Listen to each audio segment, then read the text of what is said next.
Sebelumnya, Assalamualaikum warahmatullahi wabarakatuh. Waalaikumsalam warahmatullahi wabarakatuh. Selamat pagi anak-anak. Pagi, Bu. Oke, sebelum memulai pembelajaran pada pagi hari ini, kita berdoa terlebih dahulu ya. Kita awali pembelajaran pada pagi hari ini dengan berdoa. Bismillahirrahmanirrahim. 1, 2, 3. Bismillahirrahmanirrahim. Oke, selanjutnya kita akan mengecek kehadiran terlebih dahulu ya. Coba dicek teman kanan kirinya, ada yang nggak berangkat? Berangkat semua ya. Nah, kita akan menyanyikan lagu. Ya, berdiri semuanya.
Transfer energi, ya betul.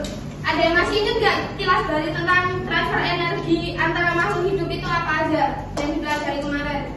Matahari Mendapatkan energi. Ya, mendapatkan energi yang disalurkan. Nah, hari ini kita akan mempelajari tentang ekosistem yang harmonis. Udah ada yang belajar belum?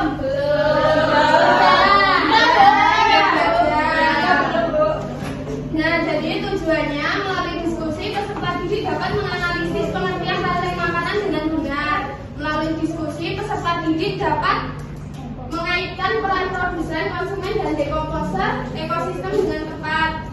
Dan yang terakhir, melalui percobaan peserta didik mampu membuat mind mapping ekosistem yang harmonis dengan benar. Nah, di sini Ibu ada video.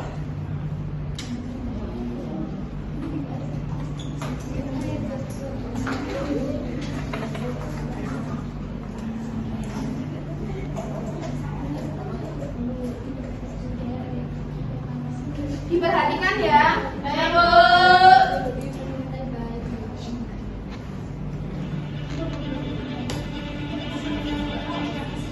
Dari kecil kita selalu dengar hutan dinamai paru-paru dunia. Selain buat napas, hutan juga jadi rumah buat segala jenis binatang-binatang lucu dan langka. Dan pastinya, bukan cuma itu, tapi berbagai hasil dari hutan juga bermanfaat untuk keseharian kita. Tapi sebenarnya, lalu apa jadinya kalau suatu hari tak ada hutan di dunia ini? Satu hal yang jelas kalau nggak ada hutan, mungkin kita nggak bisa lagi foto-foto cantik di antara pepohonan buat media sosial.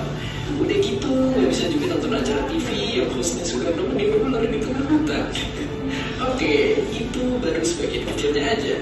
Karena nyatanya, ini juga berpengaruh ke lingkungan dunia. Sekitar 80% binatang dan tumbuh-tumbuhan di daratan bumi bakalan terancam punah. Siklus hujan jadi kacau dan dunia tambah panas, air bersih menghilang, dan pastinya napas kita semua jadi lebih sesak karena hutan ngasilin udara bersih untuk kita bisa bernapas. Tapi apakah kita masih bisa bertahan di kondisi kayak begini? Ini fakta kalau hutan itu dan kalau ternyata bisa kehidupan.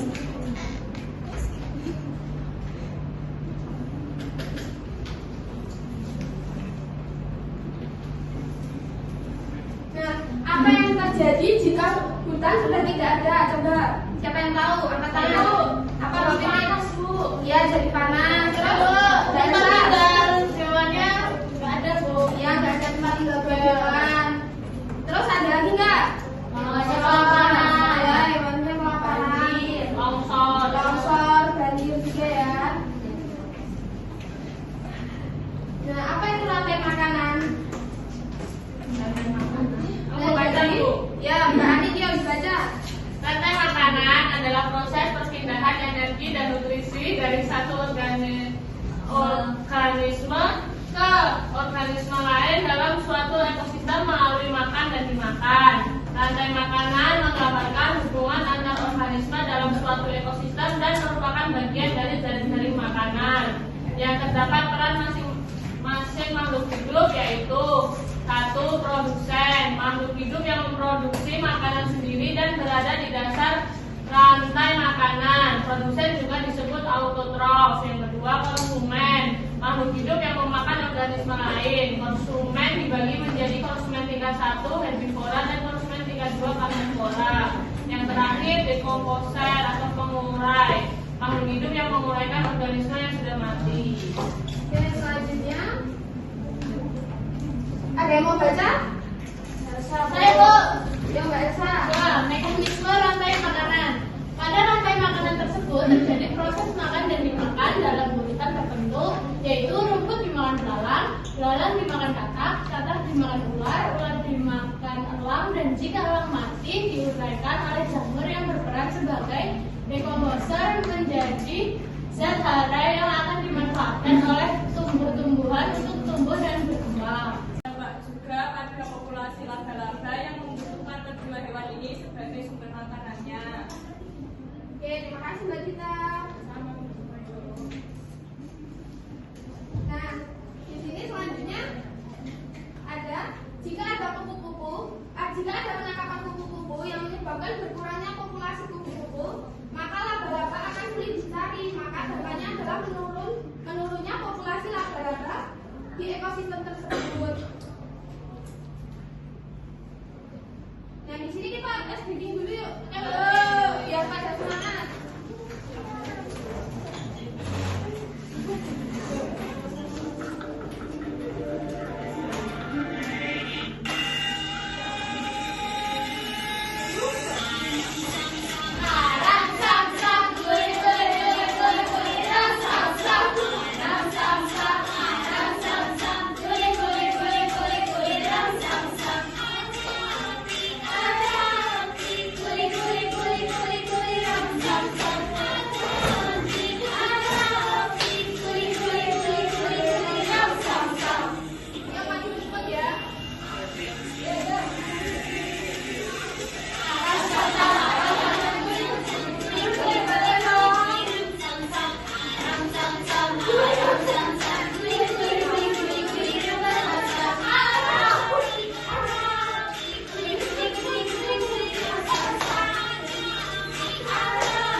keseimbangan ekosistem. Yang pertama ini ada tanah longsor.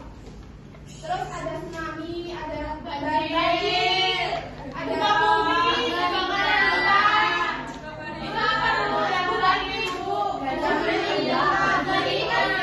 karena kekeringan kan nggak ada makanan buat gajah ya, jadi gajahnya mati.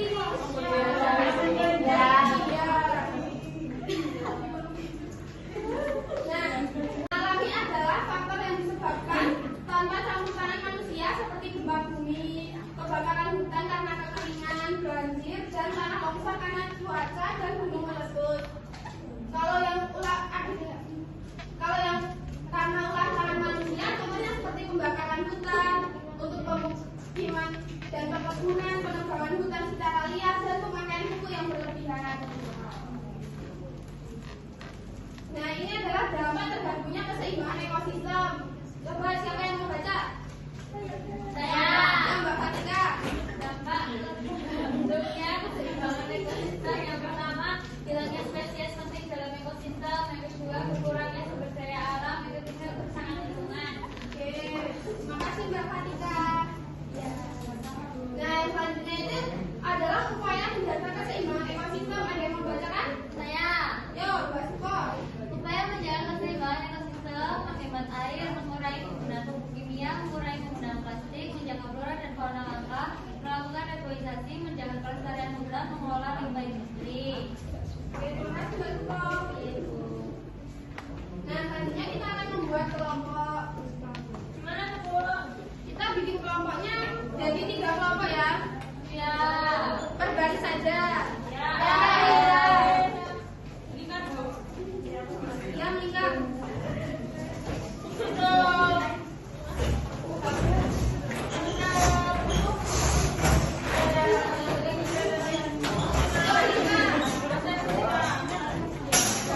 Ini gimana Mas skalanya? Kalian geser ke sini, jangan kayak gitu. Ini benar nggak? Kamu geser ke sini biar ya lagi ya. Ini kelompok berapa, Bu? Ini kelompok berapa, Bu? 1. Lihat dia mau WC.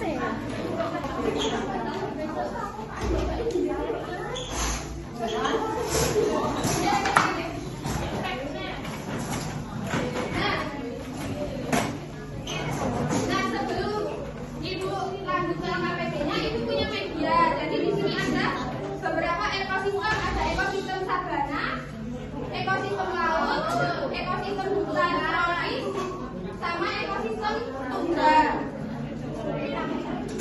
Jadi nanti kalian akan memasangkan ini sesuai ekosistemnya. Ayo masukkan, didengerin. Siapa yang mau maju coba? Saya. Ya coba Mbak Elsa. Mau yang apa? Mau yang ini aja Bu. Ya itu kira-kira kalau ada pengurai, ada hai, ada singa, ada zebra, ada rumput. Jadi itu kira-kira ekosistem apa? Ekosistem sabana Bu. Ya betul. Oke, karena Mbak Elsa udah berani maju, dapat hadiah. Ada yang mau? Ya, sekarang maju. Mau apa?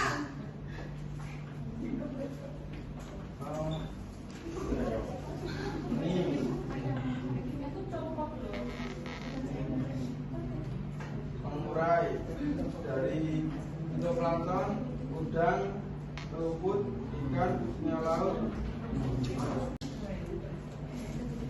Yang terakhir hiu, Oke, coba itu kira-kira ekosistem apa? ekosistem laut. Oke, betul. Siapa lagi yang mau maju? Ya, bisa maju.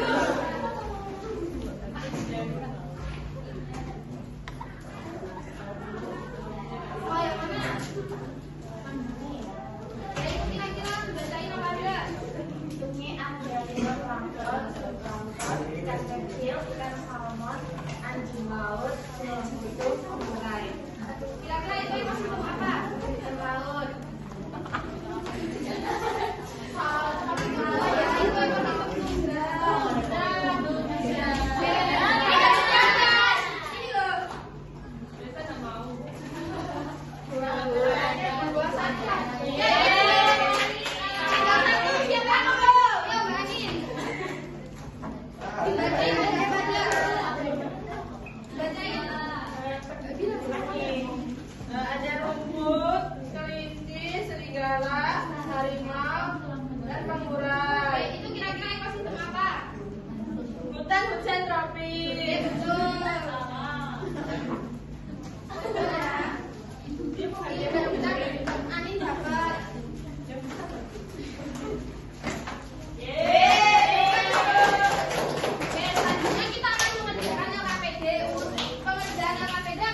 nama anggota di bagian atas. Kemudian membaca soal perintah dari nomor 1 sampai nomor 3 secara teliti ya. Nanti dikerjakan berdiskusi bersama kelompoknya masing-masing. Baik, Bu. Nanti kalau ada kesulitan bisa tanya Ibu ya.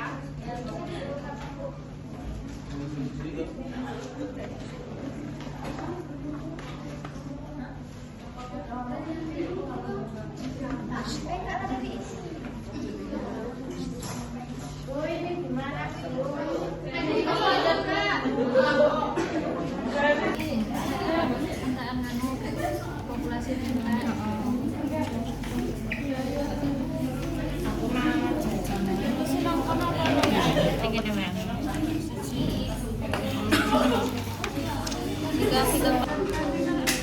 Bu, ini gimana Bu?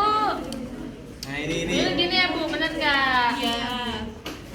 Jawabannya boleh nggak Bu nggak urut? Boleh, bebas, yang penting jelas ya angkanya. Ya, Bu. Oke Bu. Oke, gimana? Udah selesai belum? Sudah Bu.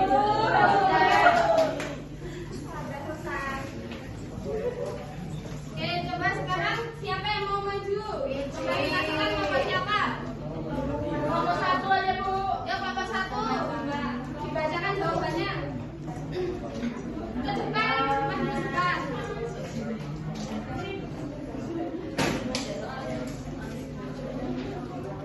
Perhatikan tema kain di bawah ini. Jika terjadi penurunan jumlah plankton akibat polusi, apa dampaknya terhadap seluruh jenis makanan dan keseimbangan ekosistem?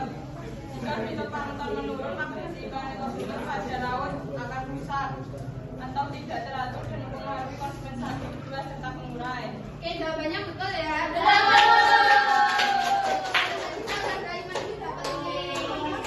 Yang selanjutnya siapa yang mau maju? Kelompok berapa? Bersama. Ya, Mbak Lisa maju. Tiga itu sebutkan 3 cara yang dapat dilakukan manusia untuk menjaga keseimbangan ekosistem, reboisasi, pelestarian habitat, terus sampai kamu lakukan di rumah atau di sekolah membantu menjaga keseimbangan ekosistem, menanam tanaman, terus ada juga daur ulang sampah. Oke, jawabannya betul. Ya, kelompoknya Mbak. Selanjutnya ya, siapa yang mau maju? Arista Bu. Ya, ada Bisa.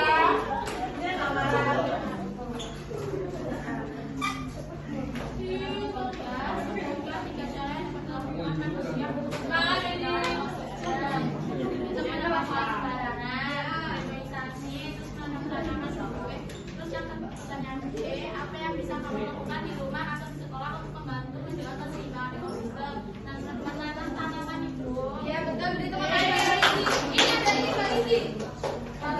Dia nggak mau, Bu. Katanya buat aku aja, Bu. Oke, sudah selesai ya. Sekarang yang apa yang bisa dilakukan? Oke, kembali ya, Bu. Duduknya kembali seperti tadi. Nah,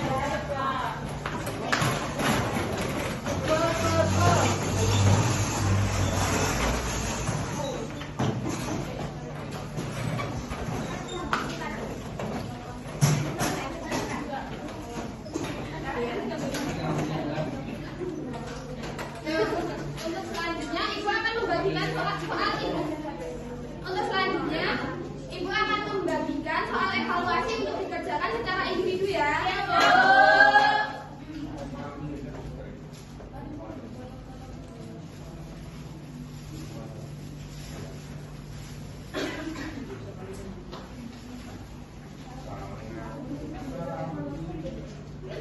Ibu kasih waktu 10 menit untuk mengerjakan ya. Baik. Berapa? 10 menit.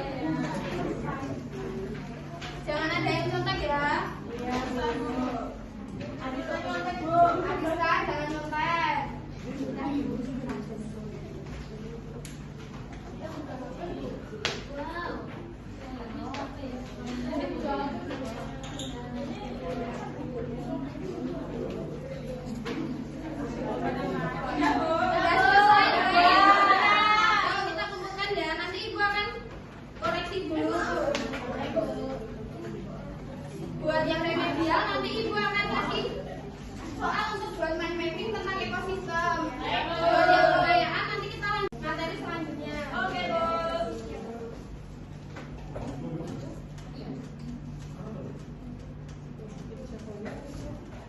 Nah, siapa yang mau baca? Siapa yang tahu kesimpulan pembelajaran hari ini? Saya, Bu. Apa kesimpulannya? Kesimpulannya, semua makhluk hidup itu membutuhkan energi untuk tetap hidup, Bu. Jadi kita membutuhkan makanan. Tanpa makanan, manusia tidak akan mendapatkan energi untuk beraktivitas. Oke, betul ya. Makasih, Mbak Elsa.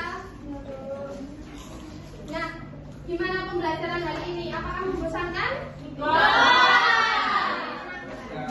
Bagaimana perasaan kalian? Benar ya? Oke, untuk pembelajaran besok kita akan mempelajari tentang magnet, listrik, dan teknologi untuk kehidupan. Jadi jangan lupa untuk dipelajari terlebih dahulu ya, dibaca-baca dulu.